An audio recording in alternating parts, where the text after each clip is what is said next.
Hello students. तो आज पढ़ते हैं संधारित्र, इंग्लिश में बोलते हैं कैपेसिटर। हम लोग अक्सर सुनते हैं कि कंडेंसर, किसी भी इलेक्ट्रिक डिवाइस का कंडेंसर ख़राब हो गया है। तो किसी भी इलेक्ट्रिक डिवाइस में कंडेंसर या कैपेसिटर का यूज हम क्यों करते हैं? उसको अतिरिक्त इलेक्ट्रिकल एनर्जी प्रदान करने के लिए, उसको अतिरिक्त विद्युत ऊर्जा प्रदान करने के लिए। और उस कंडेंसर में क्या स्टोर रहता है? इलेक्ट्रिकल एनर्जी, विद्युत ऊर्जा जो है स्टोर रहती है। और वो एनर्जी जो है उस डिवाइस को मिलती है, एक्स्ट्रा मिलती है।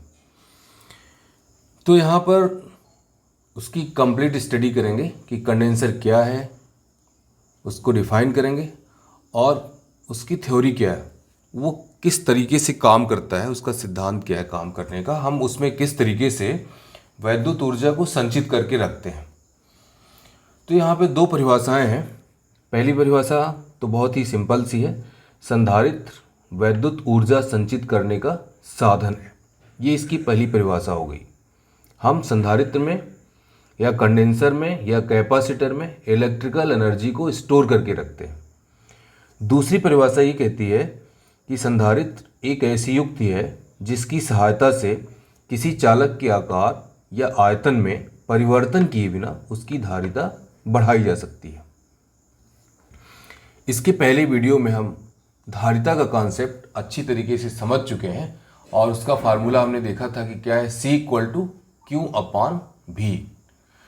तो इस परिभाषा और इस फार्मूले को लेकर के, कौन सा फार्मूला जो कल हमने पढ़ा था, C=Q/V। धारिता C बराबर किसके होती है? आवेश बटे विभव। इस परिभाषा और इस फार्मूले का उपयोग करके हम इसका सिद्धांत समझने की कोशिश करेंगे। तो चलिए सबसे पहले बनाने की कोशिश करते हैं। सपोज करते हैं एक चालक प्लेट ये है, कैपिटल A, हमने इसको धनावेशित कर दिया, ठीक है ना। ये इस तरीके से हमने इसको पॉजिटिवली चार्ज कर दिया। और अब इसके समीप जो है हम एक दूसरी अनावेशित चालक प्लेट ले आएंगे, कैपिटल B। हमने इसके समीप क्या लिया? एक दूसरी अनावेशित चालक प्लेट जब इसके पास ले आए तो प्रेरण की क्रिया के द्वारा A के समीप वाले तल पर कौन सा आवेश प्रेरित हो गया? ऋण आवेश प्रेरित हो गया। इस तरीके से ऋण आवेश यहाँ पर प्रेरित हो गया। A के समीप वाले तल पर, मतलब पृष्ठ B का या चालक B का वह पृष्ठ या वह तल जो A के समीप है, उसके सामने वाले तल पर कौन सा आवेश प्रेरित हो गया? ऋण आवेश प्रेरित हो गया। मतलब हम पहले भी पढ़ चुके हैं आवेशन की विधियों में कि प्रेरण की क्रिया के द्वारा आवेशन कैसे होता है। यहाँ पे प्रेरण की क्रिया के द्वारा चालक B का आवेशन हो रहा है, तो समीप वाले तल पर ऋणावेश प्रेरित हो जाएगा और दूर वाले तल पर यहाँ पे धनावेश प्रेरित हो जाएगा, इस तरीके से, ठीक है ना। माना A एक पृथक्कृत धनावेशित चालक प्लेट है तथा B एक अन्य अनावेशित चालक प्लेट है जो A के समीप है। विद्युत प्रेरण की क्रिया से प्लेट B में A के समीप वाले तल पर ऋणावेश प्रेरित हो जाता है तथा दूर वाले तल पर जो है धनावेश प्रेरित हो जाता है। पहली स्थिति तो A हो गई। सबसे पहले हमने इस तरीके का अरेंजमेंट किया, ठीक है ना। अब हम देखते हैं कि जो ऋणावेश है वो इसकी विभव को घटाने का प्रयास करेगा। ये जो B पर ऋणावेश है वो चालक A के विभव को घटाने का प्रयास करेगा, लेकिन B पर जो धनावेश है, प्रेरित धनावेश, वो चालक A के विभव को बढ़ाने का प्रयास करेगा। हम नहीं चाहते कि चालक प्लेट A का जो विभव है वो बढ़े, तो हम दूसरी एक व्यवस्था करते हैं और उस दूसरी व्यवस्था में हम उसी फिगर को दोबारा बना रहे हैं और उस दूसरी व्यवस्था में हम क्या कर रहे हैं ये देखते हैं कि हमने किया क्या इसमें। ये चालक प्लेट A है और ये चालक प्लेट B हो गई। सेम प्लेट कंडीशन बस चेंज होगी। चालक प्लेट A पर धनावेश और चालक प्लेट बी पर ए के समीपवर्ती तल पर ऋणावेश और दूरवर्ती तल पर क्या थे, धनावेश। अगर अब बी का संबंध हम पृथ्वी से कर दें, इस तरीके से बी का संबंध किससे कर दिया, पृथ्वी से कर दिया, तो सारे के सारे धनावेश कहाँ चले गए, पृथ्वी में। या दूसरे शब्दों से में हम ऐसा कह सकते हैं कि पृथ्वी से इलेक्ट्रॉन निकल करके जो है इन धनावेशों को क्या कर दिए, न्यूट्रल कर दिए। जब इन धनावेशों को न्यूट्रल कर दिए तो केवल कौन सा आवेश बचा, ऋणावेश बचा। और वो ऋणावेश पर्याप्त रूप से चालक ए के विभव को कम कर देता है। देखिए, थ्योरी को समझने का प्रयास करते हैं कि हमने चालक प्लेटों के न तो आकार में कोई परिवर्तन किया और न ही आयतन में कोई परिवर्तन किया, ठीक है ना। जैसे चालक ए की हमको धारिता बढ़ानी है, चालक प्लेट ए जो है उसकी धारिता बढ़ानी है, तो और हमने न इसके आकार में कोई परिवर्तन किया और न ही इसके आयतन में परिवर्तन किया। हमने सिर्फ क्या किया, इसके समीप एक अन्य चालक प्लेट बी ले आकर के रख दिया। तो प्रेरण की क्रिया के द्वारा चालक बी के ए के समीपवर्ती तल पर प्लेट बी में, प्लेट बी का वह तल जो ए के समीप है उसमें ऋणावेश प्रेरित हो गया और दूरवर्ती तल पर धनावेश प्रेरित हो जाते हैं। ये अपने आप प्रेरण की क्रिया से ऐसा हो रहा है। अब जो प्रेरित, इनको प्रेरित ऋणावेश कहते हैं। प्लेट बी पर ये जो ऋणावेश, इनको कौन सा चार्ज बोलते हैं, प्रेरित ऋणावेश, ठीक है ना, इंड्यूस्ड निगेटिव चार्ज। ये ऋणावेश जो है ए के विभव को घटाने का प्रयास करेगा, लेकिन यहाँ पर जो धनावेश प्रेरित हुए हैं वो ए के विभव को बढ़ाने का प्रयास करेंगे। हम नहीं चाहते कि ए के विभव को कोई बढ़ाए, क्योंकि हम किस फार्मूले का उपयोग करने वाले हैं, C = Q/V। तो जो V है नीचे है वो जब पर्याप्त रूप से घट जाएगा तो धारिता C का मान क्या होगा, बढ़ेगा। दिया गया आवेश, चालक A को दिए गए आवेश को तो हम परिवर्तित कर नहीं सकते हैं, तो हम करने की क्या कोशिश कर रहे हैं, चालक A के विभव को घटाने का प्रयास कर रहे हैं। तो दूसरे फिगर में हम क्या कर रहे हैं कि B का संबंध पृथ्वी से कर दिए, और जब B का संबंध पृथ्वी से कर दिए तो पृथ्वी से इलेक्ट्रॉन निकल करके B के दूरवर्ती तल पर जो है उपस्थित धनावेशों को क्या कर देते हैं, उदासीन कर देते हैं। और अब केवल प्लेट बी पर कौन सा चार्ज है, ऋणावेश बचता है, जो पर्याप्त रूप से ए की विभव को कम कर देता है। और जब ए का विभव पर्याप्त रूप से कम हो जाता है तो उसकी धारिता क्या होती है, बढ़ जाती है। तो इस तरीके से हम यहाँ पे देख रहे हैं कि ए के आकार अथवा आयतन में परिवर्तन किए बिना, ए के आकार अथवा आयतन में परिवर्तन किए बिना हम ए की धारिता को पर्याप्त रूप से कैसे बढ़ा रहे हैं, ए के समीप एक अन्य अनावेशित चालक प्लेट को ले आकर के। ये इसका सिद्धांत हो गया। सिद्धांत की कुछ लाइनें यहाँ पे लिख दी गई हैं, अब इसको पूरा करने की कोशिश कर रहे हैं। कहाँ तक पहुँचे हैं कि प्लेट बी में ए के समीप वाले तल पर ऋणावेश तथा दूर वाले तल पर धनावेश प्रेरित हो जाता है। प्रेरित होने के पश्चात ये देखते हैं कि अब ये जो प्रेरित धनावेश और ऋणावेश हैं वो करते क्या हैं।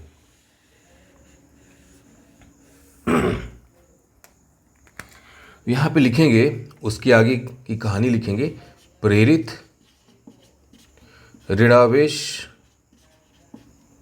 प्रेरित ऋणावेश प्लेट ए के विभव को, प्लेट ए के विभव को कम करने का प्रयास करता है।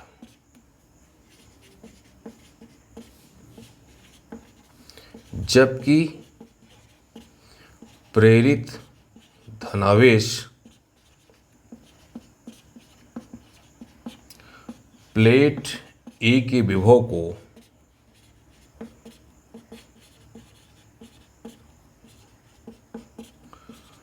बढ़ाने का प्रयास करता है।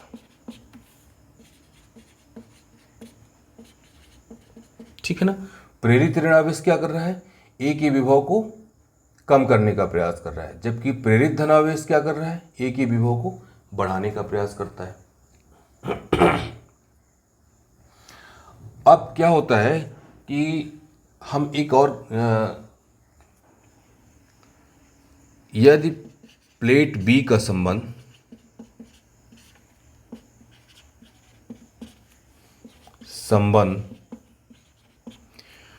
पृथ्वी से कर दिया जाए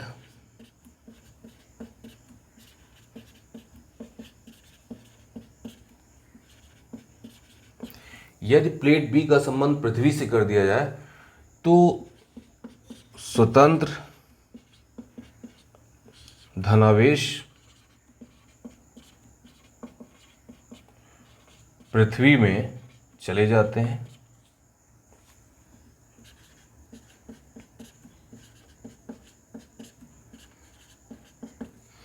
एवं प्लेट बी पर केवल ऋण आवेश, प्रेरित ऋण आवेश इसको बोलेंगे, प्रेरित ऋण आवेश शेष रहता है।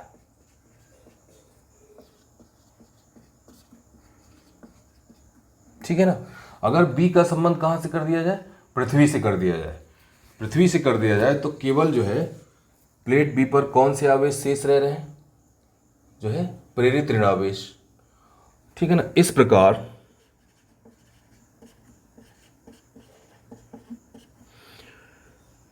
प्लेट ए का विभव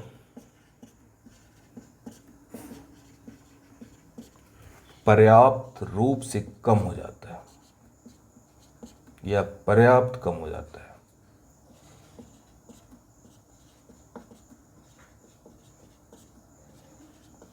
ठीक है ना।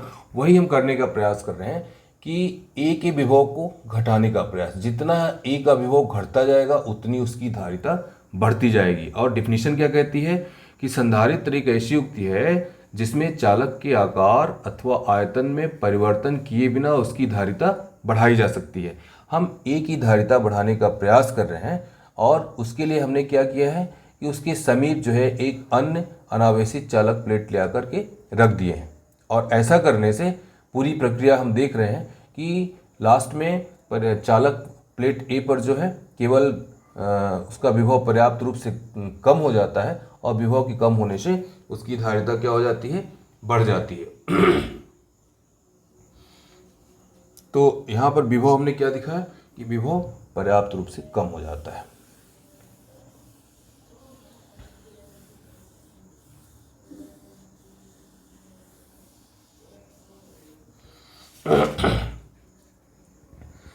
अतः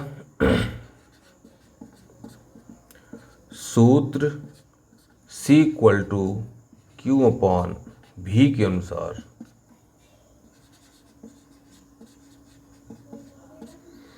चालक की धारिता बढ़ जाती है।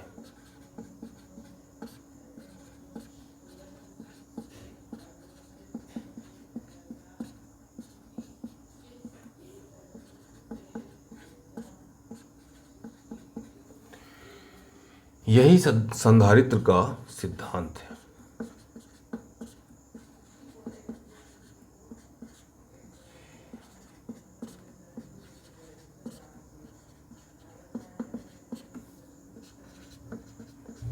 यही संधारित्र का सिद्धांत है।